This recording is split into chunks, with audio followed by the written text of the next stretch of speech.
Imagine for a second, it's October 2030. You are 30 years old. You did everything right. You went to college, you got the job, you even skipped the daily latte. But simply existing, just breathing air and having a roof over your head, now requires an income that back in 2024 would have made you upper class. Look, we are barreling toward a mathematical cliff. By the time this decade ends, the middle class won't just be shrinking, it will be a historical artifact like dial-up internet or affordable rent. Today, I'm going to show you the terrifying numbers that the government hopes you ignore. We are not talking about buying Ferraris here. We are talking about the luxury of buying groceries. Welcome to the Fiscal Axiom. Let's look at the numbers. Most people hear 3% inflation, and they think, oh, that's manageable. That is a lie your brain tells you to keep you from panicking. Inflation isn't linear, it's exponential. It is a compound interest bomb strapped to your wallet. If you are currently Gen Z or a millennial, you are walking into an economic meat grinder. By 2030, the cost of the American dream, the white picket fence, 2 kids, a dog, will require financial gymnastics that would make a Wall Street hedge fund manager sweat. Let's look at the first pillar of survival that is crumbling before our eyes: shelter. Welcome to Feudalism 2.0. By 2030, the average single-family home in the US is projected to hit $382,000. And that's just the national average. That includes houses in the middle of nowhere where the Wi-Fi signal goes to die. Want to live somewhere with jobs, like California? Get ready for a $1 million entry fee. Hawaii? $1.4 million. But look, the price tag isn't even the scary part. It's the monthly carry. When you factor in insurance, which is skyrocketing due to climate risk, property taxes, and mortgage rates, just keeping a roof over your head will cost nearly $4,000 a month. $4,000. For many of you watching this, that is your entire take-home pay right now. So, what happens? You rent. But the rental market knows you have no choice. By 2030, renting will likely be the only option for the average 30-year-old. You will be paying someone else's mortgage, building their equity, while your net worth stays flat at zero. But wait, the boomers told us, just get a better degree, earn more money, right? Well, let me introduce you to the scam of the century, the higher education industrial complex. In the 1970s, a student could pay for a year of college by working a summer job flipping burgers. By 2030, that same student would need to work full-time, 40 hours a week, every single week of the year, just to cover tuition and a dorm room. We are looking at public universities, the affordable option, charging nearly $44,000 a year. That is a $200,000 cover charge for a 4-year degree. And if you have the audacity to look at private universities, places like USC or UChicago are on track to hit 6 figures per year. $100,000 a year. Think about that. For that price, you could buy a rental property in the Midwest every single semester. Instead, you get a piece of paper and a crippling monthly payment that legally cannot be discharged in bankruptcy. You aren't buying an education anymore. You are buying a mortgage without the house. You enter the workforce not at zero, but at negative $200,000. And while you're drowning in debt, there's another cost waiting to ambush you: the cost of your own biology. Staying alive is about to become the ultimate luxury good. Healthcare costs are projected to surge another 20% by 2030, but let's look at what that actually means for your paycheck. By 2026, companies are expected to spend over $18,000 per employee just on health insurance premiums. Think about that. That is $18,000 of your value that isn't going into your salary. It's going to an insurance middleman just in case you get sick. And if you have a family, you could be paying $9,000 a year out of pocket just for the privilege of having coverage that still has a high deductible. This is a system designed to extract wealth from the sick. Insurance models assume costs will rise 7 to 8% annually. That means your healthcare expenses effectively double every 9 years. So you're paying a mortgage for a house you don't own, paying a mortgage for a degree that doesn't guarantee a job, and paying a subscription fee just to keep your heart beating. But surely technology will save us, right? Electric cars are getting cheaper. Well, getting to work might be the final nail in your financial coffin. There is a massive misconception that electric vehicles will make transportation free. Sure, the sticker price of EVs might drop to around $16,000 by 2030. That sounds great on paper, but the sticker price is the bait. The trap is everything else. Since 2019, the cost to simply own and operate a vehicle has jumped 43%. Car insurance alone is rising faster than almost any other sector in the economy, up 19% year over year. Why? Because modern cars aren't just metal boxes anymore. They are rolling supercomputers. You don't fix a bumper with a hammer anymore. You replace a $2,000 sensor array. The average repair bill for an EV is already hovering around $6,600. And don't forget the subscriptions. Heated seats, monthly fee. Faster acceleration, monthly fee. By 2030, you won't just be making car payments to the bank, you'll be making feature payments to the manufacturer. But even if you decide to walk or bike, you still have to eat. And that is where the most brutal inflation is hiding. Let's talk about the most visceral expense of all, food. We are projecting a 26% increase in grocery costs by 2030. That $250 weekly grocery run, it's becoming $300, then $350.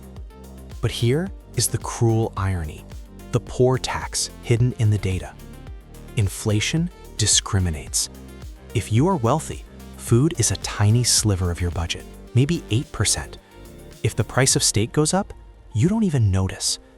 But for the working class and young professionals, food can devour 30% of your after-tax income.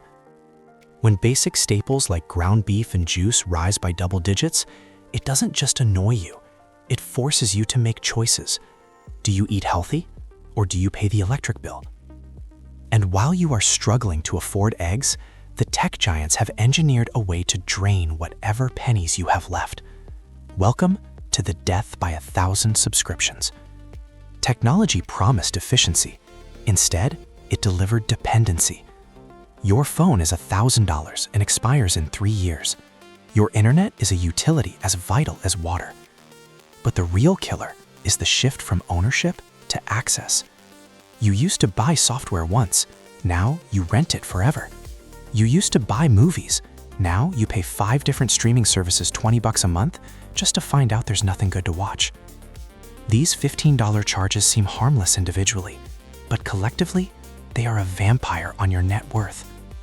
Corporations have realized that recurring revenue is better than one-time sales.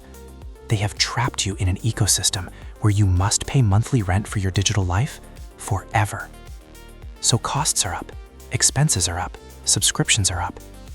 But surely our salaries are going up to match this, right? This is the part of the video where I have to deliver the worst news of all. Here is the smoking gun, the data point that explains why everyone feels broke despite having a good job. The average millennial salary is around $71,000. Not terrible, right? Wrong. In 2030, $71,000 will be the new poverty line. The Federal Reserve Bank of New York found something that should terrify you. The median wage earner sees almost zero earnings growth after age 35. Let that sink in. Your peak earning years might be over before you even get your first gray hair. Meanwhile, inflation is compounding at 3% to 8% every single year. It's not just that prices are high, it's that your money is getting weaker. Real wages, what you can actually buy with your paycheck, have dropped nearly 8% in 2 decades. You are running on a treadmill that is accelerating while the floor beneath you is collapsing. If you make $50,000 today, you would need to make $162,000 in 30 years just to possess the exact same purchasing power. You don't need a raise. You need to triple your income just to stay still. So how do we cope? We hustle. But let's stop romanticizing the side hustle. In 2030, having a second job won't be about building an empire or passion projects. It will be a survival mechanism. Already, over half of young adults have a side gig. They are earning an extra $15,000 a year not to invest in crypto, but to pay for groceries. We are moving toward a future where the 40-hour work week is a relic of the past. The new normal is the wake up to sleep work week. And geography, it won't save you. You can move to Massachusetts for the highest salaries or Mississippi for the lowest costs. The math ends up the same. You are squeezed. But if you think your working years look bleak, just wait until you try to stop working. The retirement crisis is the final boss of this video game. Retirement, that golden concept promised to our grandparents. For us, it's a mirage. Current projections show that if you retire in 2030, you will need nearly $400,000 saved up just to cover your healthcare bills. Not food, not housing, just the pills and doctors to keep you alive. And Social Security? Relying on that is like planning your financial future on finding a winning lottery ticket on the sidewalk. Inflation is the silent thief of retirement. You save $1 million today thinking you're rich. By the time you retire, that $1 million buys you a used Honda and a few years of rent. This isn't just about money anymore. This constant grinding pressure is rewriting the wiring of our brains. It's changing how we love, how we date, and whether the human race even continues. Because in 2030, love is a financial transaction. We need to talk about the psychological warfare of this economy. When survival is expensive, relationships change. We are entering the era of economic romance. Moving in together used to be a step taken for love. By 2030, it will be a strategic merger to avoid homelessness. Marriage is becoming a financial strategy. Two people earning $60,000 individually are struggling. Together, they are a corporation that can afford a one-bedroom apartment. Compatibility is now secondary to solvency. You aren't looking for a soulmate, you're looking for a cosigner. And the stigma of living with roommates at 30? Gone. Not because we want to relive our college days, but because splitting rent 3 ways is the only rational mathematical choice left. This leads to the darkest demographic cliff of all: children. Kids are transforming from a natural part of life into the ultimate luxury purchase, like a yacht or a private jet. Childcare costs alone are projected to hit $30,000 a year per child by 2030.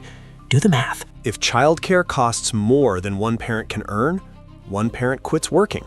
Household income drops. Poverty risk skyrockets. The result? A baby bust. We aren't having fewer kids because we hate them.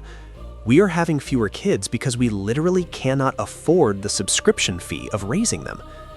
And when a generation stops having kids, the economy loses its future consumers, its future taxpayers, and its future innovators. It is a slow-motion economic suicide pact.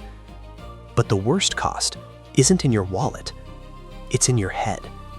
Inflation wages a psychological war on your mind. It creates a permanent scarcity mindset. You start hoarding cash, but inflation burns it. You want to plan for the future, but the goalposts keep moving. It's like trying to fill a bucket with a hole in the bottom. The anxiety becomes chronic. Financial stress is the #1 cause of mental health decline in young adults. We are optimizing for survival, not happiness. We are treating our lives like disaster preparedness drills. This all sounds incredibly bleak, I know. It feels like the game is rigged, the system is broken, and we are all doomed to a life of servitude. But there is a reason I'm telling you this, and it's not to make you depressed, it's to wake you up. Because if you know the tsunami is coming, you can learn how to swim. Here is the brutal truth. The cavalry isn't coming. The government isn't going to fix this. Your employer isn't going to double your salary out of the kindness of their heart. The standard path, go to school, get a job, retire at 65, is dead. It is a map for a world that no longer exists. If you want to survive 2030, you have to become a financial insurgent.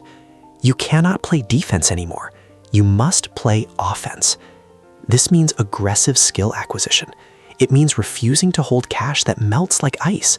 It means building assets that inflate with the currency, stocks, real estate, businesses, rather than working for a currency that is dying. 1. Do not hoard cash. 2. Own assets. 3. Build skills, not just degrees. The avocado toast isn't the problem. The system is the problem. But you can hack the system. The future belongs to those who see these numbers not as a death sentence, but as a warning shot. You have roughly 5 years before 2030 hits. That is 5 years to build a lifeboat while everyone else is arranging deck chairs on the Titanic. Your future 30-year-old self is watching you right now, begging you to start today. Don't let them down. If this video scared you, good. Use that fear. If you want to know exactly how to build that lifeboat, make sure you're subscribed, because we are going to tear apart the solutions in the next video. The clock is ticking. This is the Fiscal Axiom. Thanks for watching. Class dismissed.